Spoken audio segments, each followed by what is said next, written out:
we hold ourselves back a ton. I mean, confident, that inner critic is usually at the steering wheel. And if we're not actively trying to reprogram or speak back to that inner critic, it is in control. So if you have not done any work on affirmations or inner confidence, or created a success folder, or surrounded yourself with positive, affirming people, if you're listening to negative news each and every single day, like you are probably being controlled by your inner critic more than is good for you to be successful in your career. Hi, everybody. This is Josh Becerra from Agurian. Welcome to this next episode of How I Work. I have the pleasure to be joined by Dr. Benjamin Ritter, founder of Live for Yourself Consulting, is a leadership coach, talent development executive, values geek, international speaker, online course instructor, and podcaster who's passionate about guiding leaders to be the leader of their own career and create a career they love. Thanks for being here, Dr. Ritter. I'm pumped to be here. I feel like I'm going to try to make a line in my bio that only uses the letter like L and C. So it's be leader and career, and see how many different words and phrases I can put together. And also I'm just going to like see what happens when people try reading it at the start of every episode. A bit of a tongue twister. And anyone listening too, have some fun with your own bio and try to create like a 2 or 3 liner that you can just get, practice in and you go meet people and get out there. I love that. Well, I feel like I nailed it. So anyway, you got an awesome bio. And I nailed it. A3 pluses. There we plus, go. Plus. Yeah. So, when we were prepping for this call, you told me a bit about mistakes. We talked about mistakes, and you told me about mistakes you made early in your career that led you to your work today. And normally we start these by just me asking, like, tell a little bit about your personal story. So can you weave some of your personal story, the mistakes you made, and how it led to the work you're doing today for us? Yeah, one of the biggest mistakes I made in my role, 2 of them, were that I dedicated my life to something without putting in checks and balances to say, like, is this still what I want to work on? Is this still what I want to work on? And I attached myself to this idea of purpose, which then eventually just became, instead of an attachment to purpose and motivation and interest and excitement, and it became actually like, oh, I've told people I need to do this and I need to do this. It became a commitment instead of actually me choosing to do something. I was almost like now reacting to this decision I made in the past. And then to multiply that, to build on it, I ended up just really reacting to a lot of different things that happened in my career. Because I lost what I thought I was supposed to do for my professional life, and because I consistently experienced, I think, a lot of disappointments where I get 4 different job offers and something that I was interested in and passionate about, and they'd be canceled after I signed the contract. Going back and going a little bit further in history, my major was canceled. And so in like 2.5 years of searching for that full-time job where I'm just like, okay, so what's the point of this anymore? I kind of like lost faith in the professional world. And I think there's something to be said about not buying into what people tell you have to do for work. That's actually a lot of what I believe in, personal accountability and responsibility and empowerment. Mm-hmm. But I got to a point where I was just kind of blaming the organization and blaming my leaders for the situation that I was in. And so I gave away all of my power when it came to being happy at work, building career capital, doing those checks and balances, like a career audit in terms of like, well, what do I want to learn? What am I working towards? And because I gave away that power, I wasted a lot of years, and I was in a very negative headspace for a long time that didn't just impact my professional career, but it impacted my personal relationships too. Yeah.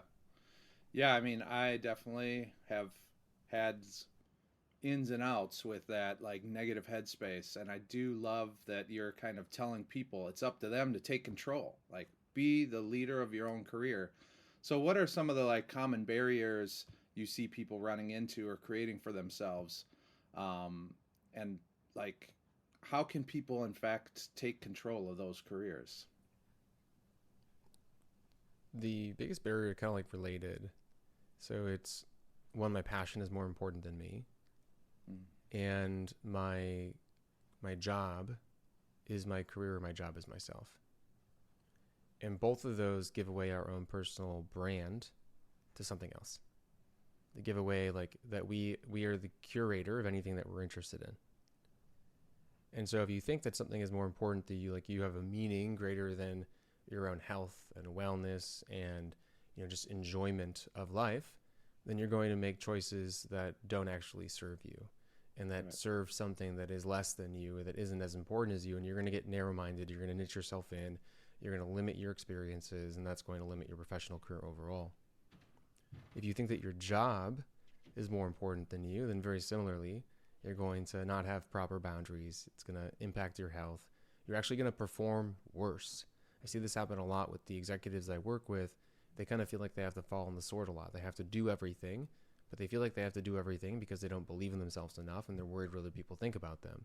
And so because they overextend themselves, not only are they exhausted, not only are their home life relationships and their personal relationships suffering and their own personal health is suffering, but their work suffers because they're not actually able to be focused. They're not able to produce good work. They're making mistakes that they normally wouldn't have made if they weren't as exhausted and tired, and not to mention resentful and frustrated because they feel like they're falling on the sword when it's their own personal decision. So I think those are really important when it comes to making sure that you're able to take control of your career, is remembering that you come first. Your broader career, which is a multitude of jobs, comes first. And that ultimately, like, there is nothing as important as your own desire for growth, for learning, and for just a general interest in the work that you're doing. And if it's not what you're doing right now, then you have to be able, you can then craft that to be more in aligned with where you want to go later on in life and what you want to experience today. Yeah. So, I think, my experience has been that this kind of happens over time. Do you have ideas or ways that, like, maybe someone who's very early in their career can kind of accelerate this pathing so that they can begin to understand those things for themselves? Because for me, it took a long time to kind of get there. So I'm just curious. Well, it's nice you're saying you got out of it. The issue that I see with a lot of my clients is they get deeper into it. And it's because they've had these like limiting beliefs throughout their career.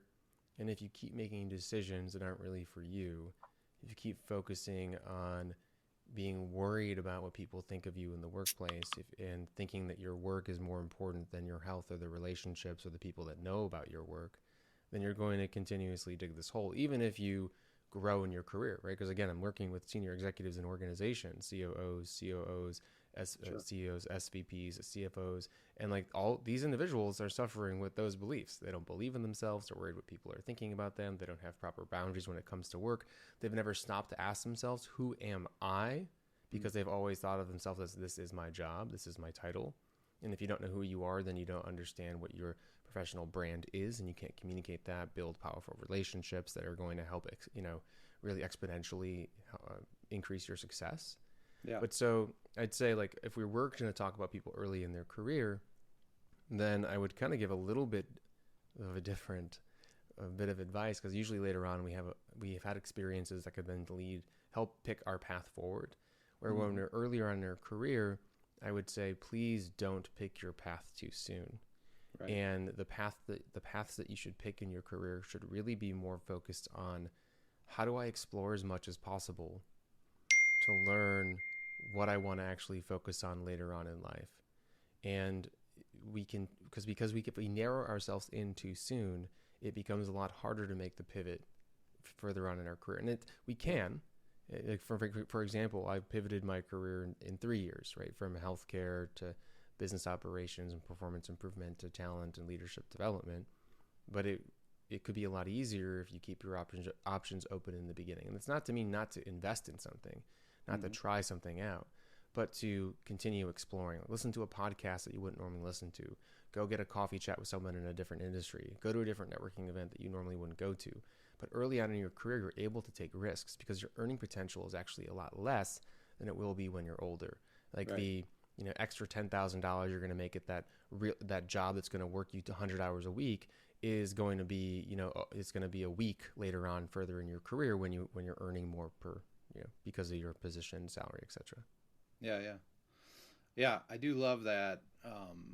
Thinking about like that juxtaposition of someone who's like early in their career and like this kind of go explore what's out there, and then somebody who's later in their career, it's like explore what you've experienced and pull from that, like, what is it that you've enjoyed, and let's focus on some of those things and how can we get back to some of that. So I really love that advice. Yeah, but ask yourself too, because I'm working with a client right now. She's owned her own business for about 16 years. That's the only job that she's had.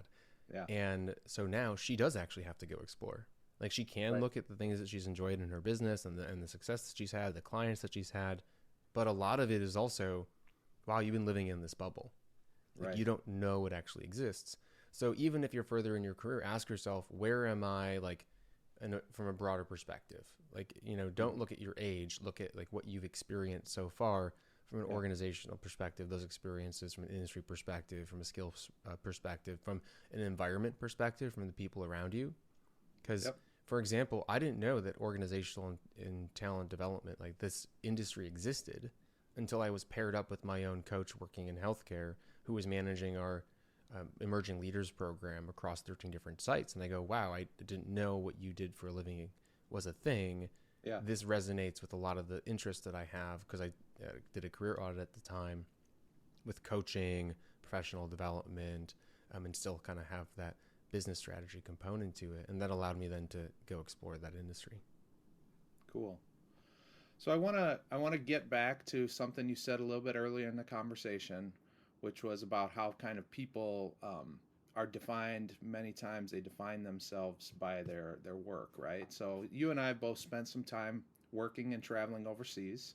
One of my observations from travel is that many cultures, people kind of live, they work to live. So they find like the meaning in their life by dedicating more of themselves to things outside of work, like family, friends, causes, the communities that they care about. And like when I came back, so I lived overseas for 10 years, and when I came back, I just was kind of confronted with this reality that like a lot of people living in the US are just live for their work, where job satisfaction is like directly correlated to like their happiness. And I'm just wondering, like, should we really have like that high of expectations for our workplaces, or do we need to kind of shift our mental model a little bit around where it is that we get our happiness from? I think there was a recent statistic by Adam Grant, or was it? I think it was Adam Grant, that said we only need 20% of our work life to be meaningful for us to feel that it is meaningful. And I think we tend to think that we have to like have this magical experience when it comes to work for it to feel that way, when we actually don't. So job satisfaction is, like, if we were to look at the research, is three main things. It's our social relationships at work, the meaning we feel from work, and the actual work that we're doing. And the actual work can take into account like the issues we have with customers, the resources that we have, what we're learning, etc. But so it's kind of a lump.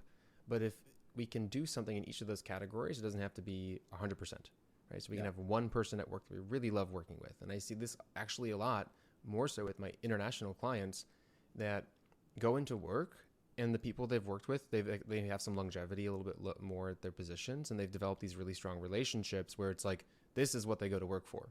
Yeah. Now also so the meaning component for a lot of people can be really less, but meaning can be derived from a variety of things, from the industry that your company works in, from the recognition that you get from like the impact of your work for the organization itself. Yeah.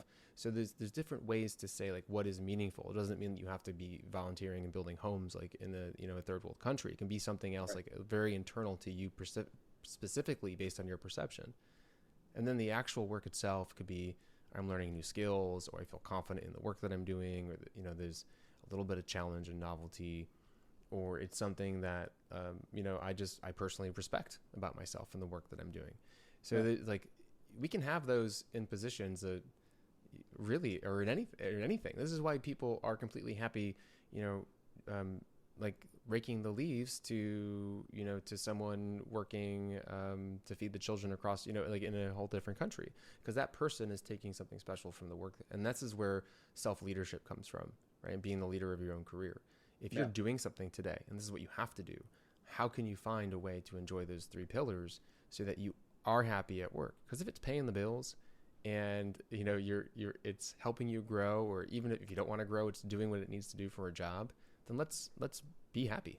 Because Maybe it sounds too simple, but it's just like, I think we have to alter our expectations. Our expectations are the fruit of all evil. I think you might have heard that, and it comes from maybe what we don't have. Right? We have this perception of have-nots. We do the same thing for our jobs. Yeah. Yeah, it's funny, like I am the leader of our organization, and I don't really have a boss that I report to necessarily. Of course, I'm held accountable for responsibilities and all of those other things. There's definitely a high degree of accountability. But it's when I say to people, like, there's even aspects of my job that there's some days where I just, it's kind of feels like drudgery, but I love my job because of other, like, it's not because of that. It's like no one is ever going to have a job where there's no aspect or day that you're just kind of like, ugh. That just happens to all of us, independent of like the level that you're at, the success you've achieved, the experience you have. So I think, yeah, sometimes we've got this like ethos of the workplace is just going to be awesome, and I want to get to go to work every single day and it's going to be great. And I just feel like that narrative, we got to kind of reconstruct that a little bit to say, yeah, there's ways to find happiness at work, and it doesn't have to happen 100% of the time. I think you're right on there. It is a lot easier sometimes though to leave than it is to fix. And I work with clients. This is kind of a big belief that I've seen over the past couple of years. I have to work for myself. I have to, no matter what. I have to work for myself. And no amount of reframing, no amount of coaching, like no amount of, even finding a better job is going to solve this belief, is going to alter this belief, other than going to work for yourself. And so you can do like little tests, like go contract, go consult. But a lot of times these clients have to leave their job to say and feel that they've done it. And then they have to deal with the fact that they don't like it, kind of changing the belief of, well, if I go back, then I failed. Well, so there's like a different belief that comes up. Yeah. But sometimes you do have these beliefs that are so ingrained in you that are easier just to pull the trigger and to test it out, and then to figure out what you're going to do now with more information. Yeah. And it that's might the be truth. awesome. A lot of people are struggling with it. It might be awesome, but it also might be, one of these, the grass isn't always greener. Like when you're consulting and out on your own, you're like hustling. Like you got to find the work, you got to do the work, you got to keep clients happy, go find more. So like, yeah, it's, it can be a double-edged sword, but it can work for people for sure. And I'm like you, feel like we should be encouraging people, if that's their belief, like go and figure that out as soon as you possibly can. Yeah, there's some component of also like remembering that someone is paying us for something. And I think, I don't know, this isn't spoken about enough, and I might get some slack for this. I tend to just be very like honest about both sides of the coin here when it comes to entrepreneurship, working for somebody, just in general, the professional environment. You have someone paying you. There's some aspect of you having to cater to them because they're paying you.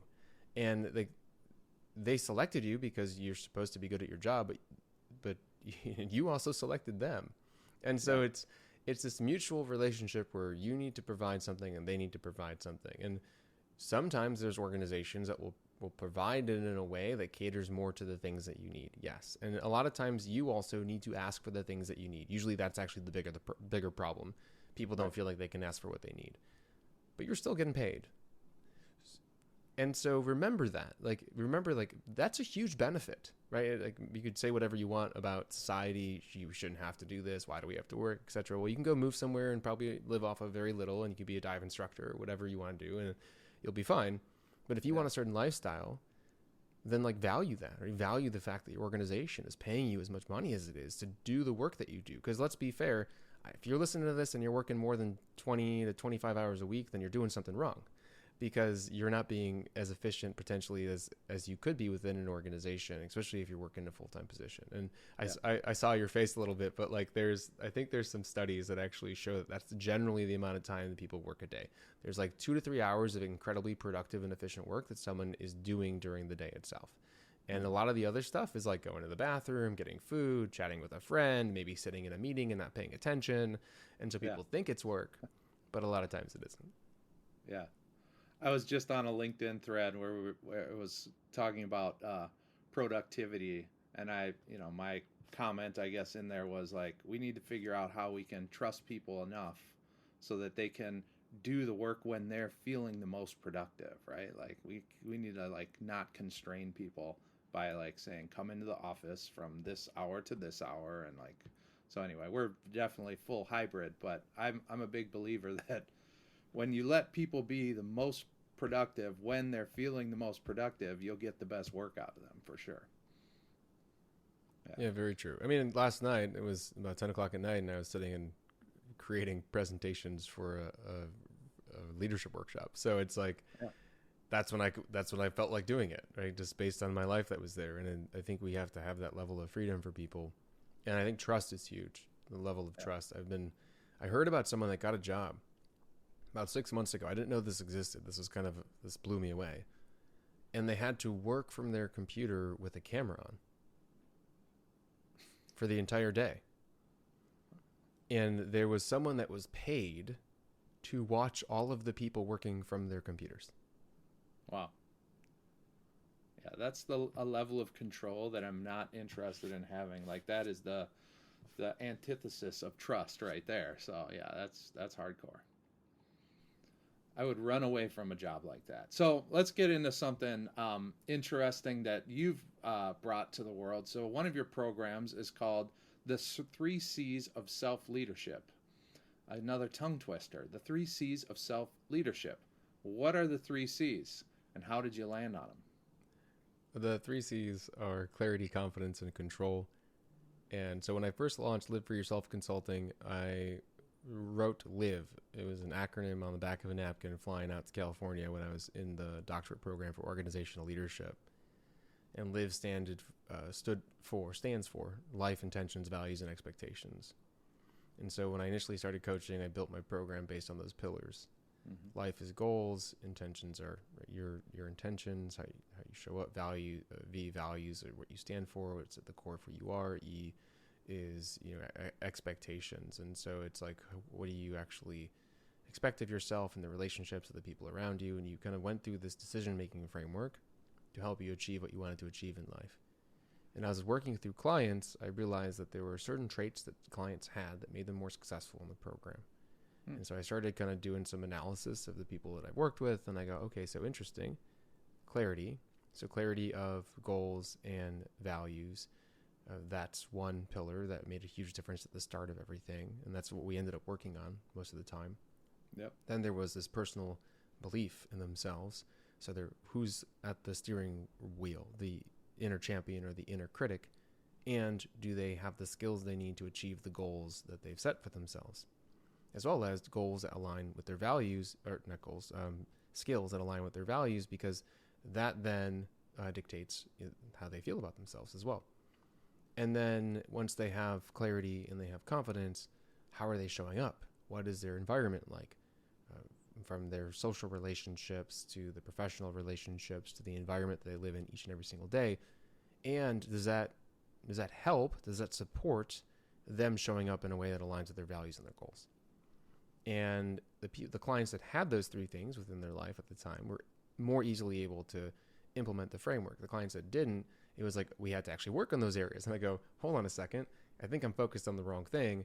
I need to readjust and focus more on those 3 C's and then instill that self-leader, so then I can step back and say, after 3 months, go at it, go have fun, go have an incredible life, go be that self-leader. Yeah. Yeah, I love that. We at Agurian talk a lot about confidence. Our tagline, actually, if you look on our website, is have confidence. And that really came from the fact that every time I was in a conversation with a marketing leader or someone coming to us seeking a new agency partner, it was because they kind of lacked that confidence. And I do think that, understanding where confidence comes from and how you can build that is super important. So I think you're really onto something there. I was working with a client yesterday, and we're kind of near the halfway point of our program. We kind of worked on his career vision, clarity, his leadership style, went through some low-hanging fruit on how to show up in a different way so that executive leaders see him as an executive. And he shared with me, I haven't applied for a senior level role in 8 years. He's a people manager, but like a senior level role. And he's just kind of been stagnant in his career. He's like, because I didn't think I was ready. Wow. And the only reason why he didn't even apply, didn't try. You know, people even asked. Yeah. And we hold ourselves back a ton. I mean, confident, that inner critic is usually at the steering wheel. And if we're not actively trying to reprogram or speak back to that inner critic, it is in control. So if you have not done any work on affirmations or inner confidence, or created a success folder, or surrounded yourself with positive affirming people, if you're listening to negative news each and every single day, like you are probably being controlled by your inner critic more than is good for you to be successful in your career. Yeah, that's great. So we're getting close to the end here. I would love to hear any sort of piece of advice that you would either give your past self or listeners about how you kind of do this living for yourself thing, right? Like, what would that piece of advice be? I'm going back in time, sitting me down. Anything that you want to achieve, you can achieve if you decide to set your sights on it. And I know it's so cliche, but and I would add on to that though, but what you should want to achieve should either be through a lens of curiosity, learning, and growth, or be in alignment with who you know you are at your core, your values. Because aligning yourself to your core is going to help you feel more fulfilled and meaningful and build a life that propels you forwards.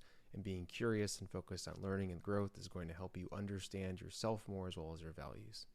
But too often we hold ourselves back because we think, I can't do that, or they won't talk to me, or who am I? Right? And the answers to those are, who cares? Go do it. Yeah. Go after it. Don't be the person that holds yourself back. Let the environment around you choose to. Do you think that one of the other kind of places where people get tripped up is, instead of saying like, I want to go do this because I'm curious, or because like this is aligned with my values, or this is how I am as in my like being, in my essence, their motivation is like, I want to go make money. Like, I want to figure out how to make money. And that's where I've seen like there's this kind of combination of like, I want to be my own boss and I want to make money, and people kind of spiral into like things that don't fulfill them, and they may even be successful at them, but in the end they're not fulfilled. Any thoughts on like that like, I gotta make money idea? I think it depends on where the make money comment comes up, because my dissertation was actually on senior healthcare leaders, looked at the alignment between person-job value congruence, so your actual values that you perceive from your job and your personal values, to job satisfaction. And we found that senior healthcare leaders had a very high level of value alignment. They felt meaning from their work.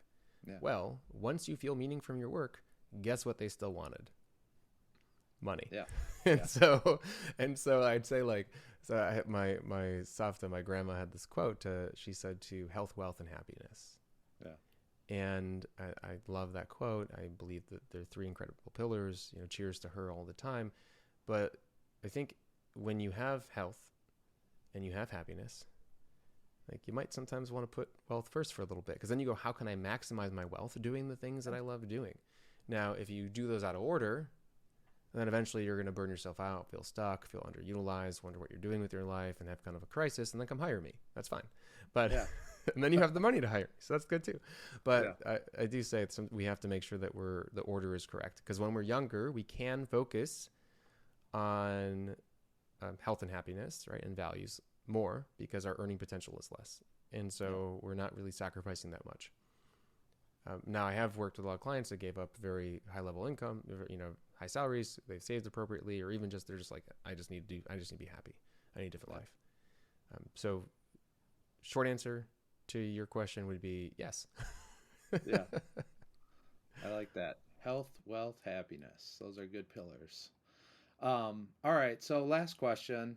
I'm just curious, like, who are you kind of getting inspiration from, or who's kind of challenging your thoughts today? Authors, podcasters, thought leaders? Who are you listening to, reading? Yeah. So, well, you, of course, right? So you're on that Okay, list. thank you. I'll Uh, take that. then I'd say podcasts. I like listening to Coaching for Leaders, Dave Stoviak. The Look and Sound of Leadership is really good.